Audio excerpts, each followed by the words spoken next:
ఉన్న బంగారాన్ని విడిపించి ఆ రోజు ఆన్లైన్ రేటుకే మేము కొంటాం. Sharma gold company. నమస్కారం, నేను మీ జాహ్నవి. మనతో ఉన్నారు ప్రముఖ జ్యోతిష్య వాస్తు పండితులు, భారతీ శంకరపీఠ వ్యవస్థాపకులు, వేద స్మార్త జ్యోతిష్య ఆగమ ధర్మశాస్త్ర ప్రతిష్టాంత పండితవర్యులు బ్రహ్మశ్రీ అన్నవరపు తిరుపతి మూర్తి అవధాని గురువు గారు. మాట్లాడేద్దాం. నమస్కారం గురుగారు. ఓం అరుణాచలేశ్వరాయ నమః. గురుగారు, రేపు భాను సప్తమి అంట. మరి భాను సప్తమి విశిష్టత ఏమిటి? రేపు ప్రతి ఒక్కళ్ళు కూడా ఆచరించవలసిన విధి విధానాలు ఏమిటి అంటారు? భాను సప్తమి ప్రత్యేకమైన విధానాలు ఏమీ లేవమ్మా. ప్రతి మనిషి చక్కగా ఈ మంత్రాన్ని, శ్లోకాన్ని గుర్తుపెట్టుకొని ఉదయాద్రి చారు చామర హరిత హయ తుర పరిహస రేణురాగ హరిత హయ హరిత పరికర గగనాంగన దీపక నమస్తే పునస్తే నమస్తే నమః అనుకుంటూ 12 సార్లు సూర్యనారాయణ స్వామి వారికి అర్ఘ్యం వదిలి, అలానే శనేశ్వర స్వామి వారికి చక్కగా నమస్కారం చేసుకోవటము, తైలాభిషేకం అనేటువంటిది చేసుకొని, మనకు పాయసం, గోధుమ రవ్వతో పాయసం తయారు చేసి సూర్యనారాయణ స్వామి వారికి నివేదన పెట్టి అది ప్రసాదంగా తీసుకోవటం. దీనివలన ఏమొస్తుంది అంటే ఆరోగ్యం భాస్కరాదిత్యం. ఆరోగ్యప్రదాత భాస్కరుడు చక్కటి ఆరోగ్యాన్ని అయితే ఇస్తాడండి. మనం ప్రతిరోజు చేయవలసిందే. భానుసప్తమి వచ్చింది కదా అని చేయటం ఉపయోగం లేదు కదమ్మా. మనకు పుట్టినరోజు వచ్చింది కదా అని వాళ్ళు ఏదో మనం కేక్ కట్ చేస్తామంటే మళ్ళీ పుట్టినరోజు వరకు కూడా రోజులైతే వస్తున్నాయి కదా, రోజులు ఆగిపోలేదు కదా, వయసు అయితే పెరుగుతుంది కదా. అంటే రోజు మనం తినేటువంటి విషయాలు ఎలా అయితే ఉంటున్నామో ప్రతిరోజు కూడా చేసి తీరవలసిందే. కనీస మాత్రం అథవా నైమిత్తికం భానువారము, భానుసప్తమి అలా కలిసి వచ్చినప్పుడైనప్పటికీ కూడా అది ఒక విధానం. 2 మిత్ర రవి సూర్య భాను ఖగః పూష హిరణ్య గర్భమరీత్యాదిత్య సవిత్రార్క భాస్కరేభ్యో నమః. సంజ్ఞా పద్మినీ ఛాయా ఉషా సమేత హరిహర బ్రహ్మాత్మక సవిత్రశ్రీ సూర్యనారాయణ పరబ్రహ్మణే నమో నమః. ఇదమర్ఘ్యం సమర్పయామి. మనకు రక్తచంద్రం దొరుకుతుందమ్మా. ఎర్రచంద్రం అంటారు దాన్ని. ఆ రక్తచంద్రాన్ని శుభ్రంగా స్నానం మీద రగిస్తే గంధం వస్తుంది. ఆ గంధాన్ని నీళ్ళల్లో శుభ్రంగా ఎర్రగా కలిపేసేసి అంత గరిక తీసుకొచ్చి దాంట్లో వేసి అన్ని నల్ల నువ్వులు వేసిన తర్వాత శుభ్రంగా అందులో సూర్యనారాయణ స్వామిని ఆవాహన చేసుకొని, ప్రత్యేకంగా ఏమీ అక్కర్లేదు. యంత్రం అన్ని మనకు దాని గురించి అవగాహన లేదు కాబట్టి, యంత్రం గీతం తప్పుస్తే ఇబ్బంది కాబట్టి అంతవరకు ఒక రాగి ప్లేట్లు వేసుకొని చక్కగా ఇప్పుడు ఏదైతే మనం అనుకున్నామో మిత్ర రవి సూర్య భాను ఖగః పూష హిరణ్య గర్భమరీత్యాదిత్య సవిత్రార్క భాస్కరేభ్యో నమః. సంజ్ఞా పద్మినీ ఛాయా ఉషా సమేత హరిహర బ్రహ్మాత్మక సవిత్ర శ్రీ సూర్యనారాయణ పరబ్రహ్మణే నమో నమః అని చెప్పి 2 అక్షతులు అందులో వేసేసి నమస్కారం చేసుకొని అందులో ఆయన్ని ఆవాహన చేసుకొని, మొదట్లో మీకు చెప్పి అర్ఘ్యం మొదలు పెట్టాలని చెప్పి ఆవాహన చేసుకున్న తర్వాత చక్కగా ఉదయాద్రి చారు చామర అనేటువంటి శ్లోకంలో చక్కగా దోషుడితో అన్న నీళ్ళు తీసుకొని ఆ ప్లేట్లోనే చక్కగా స్వామివారికి వదిలిపెట్టేసి కుదిరితే 12 నమస్కారాలు. అది సూర్య నమస్కారం. ఆ సూర్య నమస్కారాల్లో కూడా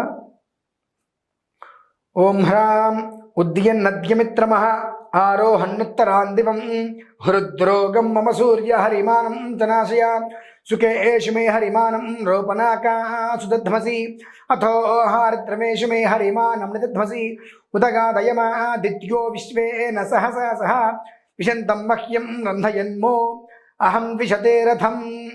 ఓం పునర్మామైత్వింద్రియం పునరాయుః పునర్భగః పునర్బ్రాహ్మణమైతుమా పునర్ద్రవిణమైతుమా యన్మేద్యరేతః పృథివీమస్కాను యదోషధీరప్యసరద్యతాపః ఇదం తత్పునరాదధే దీర్ఘాయుత్వాయ వర్చసే యన్మే రేతః ప్రశిచ్యతే యన్మ ఆజాయతే పునః తేన మామృతం కురు తేన సుప్రజసం కురు. మిత్ర రవి సూర్య భాను ఖగః పూష హిరణ్య గర్భమరీత్యాదిత్య సవిత్రార్క భాస్కరేభ్యో నమః. సంజ్ఞా పద్మినీ ఛాయా ఉషా సమేత హరిహర బ్రహ్మాత్మక సవిత్ర శ్రీ సూర్యనారాయణ పరబ్రహ్మణే నమో నమః. సాష్టాంగ నమస్కారం సమర్పయామి. 12 నమస్కారాలు.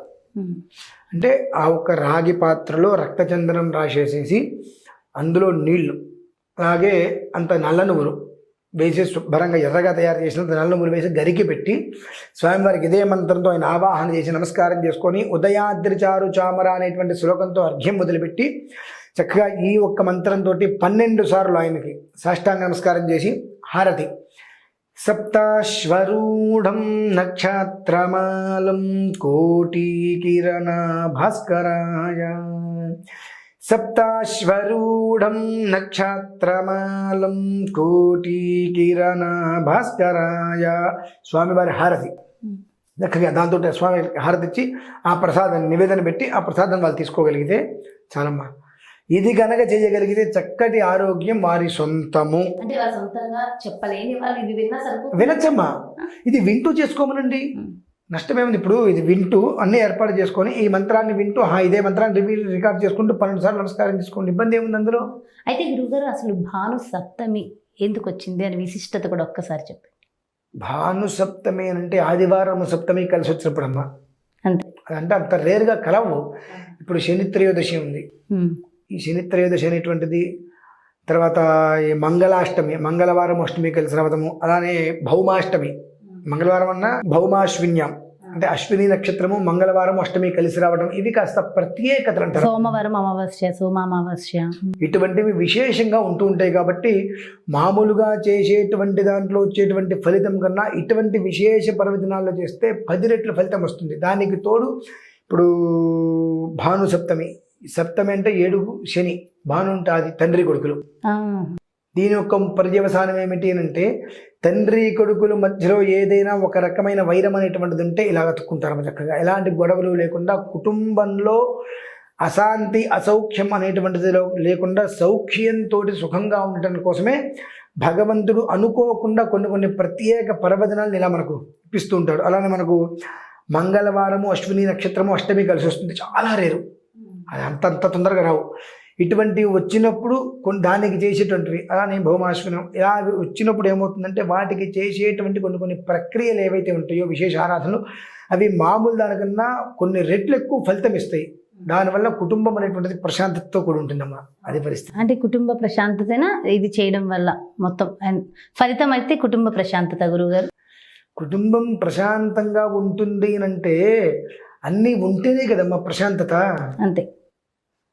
ఇదొక సంధిలాగా అనిపిస్తుంది. ప్రశాంతంగా ఉంటుంది అంటారంటే మనం ఇవాళ నేను ప్రశాంతంగా ఉన్నాను అంటే ఏమిటి, ఇవాళ తెల్లవారు లేచిన దగ్గర నుంచి కూడా నా దగ్గరికి ఎవరు వచ్చి ఇబ్బంది పెట్టలేదు, నేను ఎవరిని ఇబ్బంది పెట్టలేదు, నా వల్ల ఎవరు ఇబ్బంది పడలేదు, హాయిగా కడుపు నుండి 5 వేళ్ళతో కలిపి నోట్లోకి భోజనం వెళ్ళింది, రాత్రి పడుకోగానే నిద్ర పట్టింది, అబ్బా నిన్నటి రోజు ఎంత హాయిగా ప్రశాంతంగా ఉన్నానని మనం చెప్పుకుంటాం.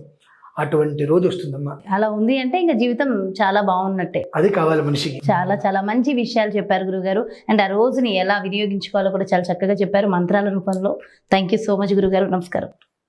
చూసారు కదండి, మరి భాను సప్తమి యొక్క విశిష్టత ఏమిటి, ఆ రోజు మొత్తం కూడా మనం ఏ విధంగా గడపాలి, అంటే సూర్య భగవాను ఏ విధంగా మనం పూజించాలనేది గురువుగారు మంత్రాల రూపంలో ఎంతో చక్కగా వివరించారు. మరి మీ అందరూ కూడా గురువుగారు చెప్పినటువంటి ఆ మంత్రాలను 1కి 2 సార్లు విని ఆ విధంగా మీరు చక్కగా రోజుని మొదలు పెట్టండి. ఆ రోజు మొత్తం కూడా చాలా ఆనందంగా ఉంటుందని గురువుగారు చెప్పారు కదా. మరి డెఫినెట్గా ఇదంతా ఫాలో అవ్వండి. మరో చక్కటి కార్యక్రమంతో మళ్ళీ మీ ముందుకు వచ్చేస్తాను. నమస్కారం.